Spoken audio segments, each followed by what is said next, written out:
നമസ്തേ പ്രിയ സുഹൃത്തുക്കളെ.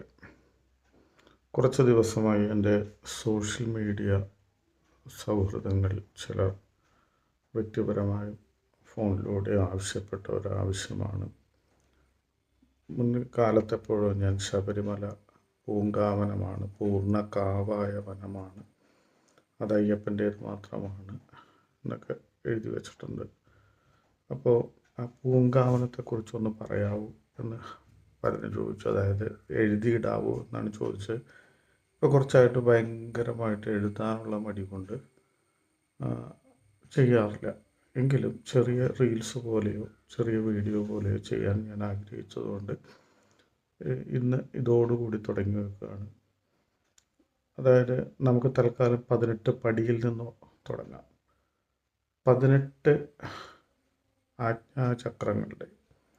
അപ്പം സ്വാഭാവികമായിട്ട് നിങ്ങളുടെ ഉള്ളിൽ ഒരു സംശയം വരിക, ചക്രങ്ങളാകെ 6 പറഞ്ഞിട്ടുള്ളൂ, അല്ലെങ്കിൽ മൂലാധാരം തുടങ്ങി സഹസ്രാരപത്മം വരെ 6 ആധാരങ്ങളെക്കുറിച്ചേ പറഞ്ഞിട്ടുള്ളൂ, ആധാരചക്രങ്ങൾ അത്രേ പറഞ്ഞിട്ടുള്ളൂ, എന്നിട്ടും 18 എന്ന് പറഞ്ഞു. അതായത് 18 പടിയോട് ബന്ധപ്പെടുത്തി പറയാം. 18 മലകളുടെ പ്രതീകമാണ് 18 പടി എന്ന് നിങ്ങളെല്ലാം കേട്ടിട്ടുണ്ടാവും.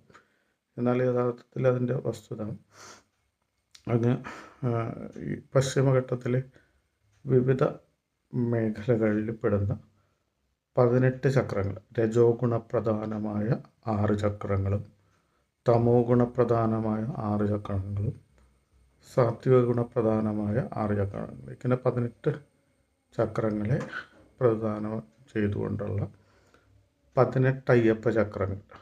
അതിൽ അയ്യപ്പ ചക്രം മാത്രമല്ല വരുന്ന, ഈ പറഞ്ഞ ദേവീചക്രം വരുന്നുണ്ട്, ശൈവചക്രം വരുന്നുണ്ട്, ഇങ്ങനെയുള്ള കാര്യങ്ങളൊക്കെ വരുന്നുണ്ട്. എന്തായാലും അതിനെക്കുറിച്ച് നമുക്ക് ചെറുതായ രീതിയിൽ ചെയ്തു തുടങ്ങാം.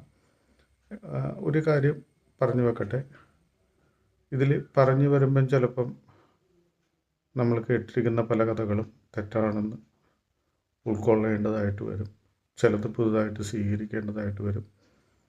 പഠനത്തിൻ്റെ ഭാഗമായി ഞാൻ മനസ്സിലാക്കിയ കാര്യങ്ങൾ നിങ്ങളോട് പങ്കുവെക്കാൻ ആഗ്രഹിക്കുമ്പം ചിലത് വേദനാജനകമായിരിക്കും, ചിലത് സന്തോഷജനകമായിരിക്കും.